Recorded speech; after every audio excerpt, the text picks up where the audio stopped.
जेव्हा ज्ञानोबा इंद्रायणी वरती शान करत असताना तिकडून मोरेश्वर काकाने हाक मारली, अरे कोण? संन्यासाचा ज्ञाना काका, संन्यासाचा ज्ञाना. अरे इंद्रायणी बाटवाची ठरली की काय? नाही काका, हजारो पापांचा उद्धार करणारा तीर्थ आहे काका, हे तीर्थ आहे काका, हे तीर्थ आहे. संन्यासाच्या कालट्यावर इंद्रायणी बाटत नाही हो काका, इंद्रायणी बाटत नाही. तू मला ज्ञान शिकवतोयस? तिकडून 4-5 ब्राह्मणाची मुलं घाटावरती खेळत होते. तिकडून मोरेश्वर काकाने हाक मारली, अरे बघताय काय? ज्ञानाला हाना, कोणी लाता घाल, कोणी मुक्या घाल मारू लागले.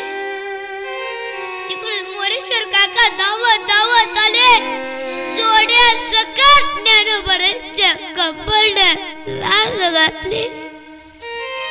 ज्ञानोबा खाली पडले. खाली पडल्याच्या नंतर ज्ञानोबाच्या मुखातून रक्ताची गोळणी निघाली, रक्ताची गोळणी निघाली. ज्ञानोबा कसं तरी उठले आणि आपले चिमुकले हात जोडले.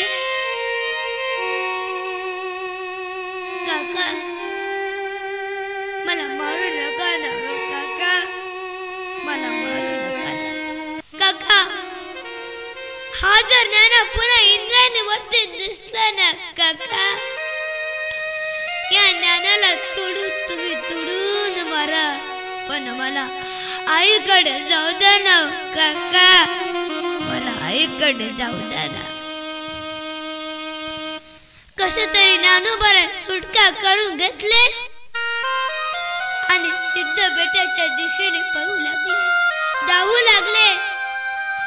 आणि आई म्हणून केकाळी मारली. त्या केकाळी मारण्याचा आवाज त्या ज्ञानोबांच्या आईच्या कानापर्यंत पोहोचला. जसं गाय जसं त्या वासराकडे धावत असते ना, तसं ज्ञानेश्वर महाराजांची आई ज्ञानेश्वर मायांकडे धावत धावत आले.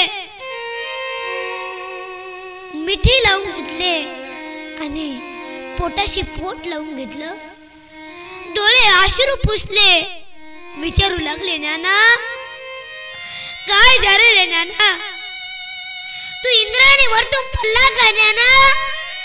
नाही ग आई, मला मोरेश्वर काकाने मारलं ग आई, मला मोरेश्वर काकाने मारलं ग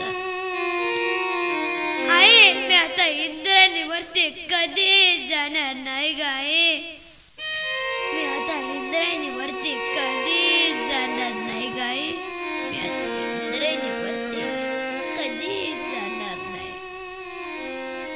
दुष्ट संपला. ज्ञानोबांना एवढा त्रास झाला, एवढा त्रास झाला.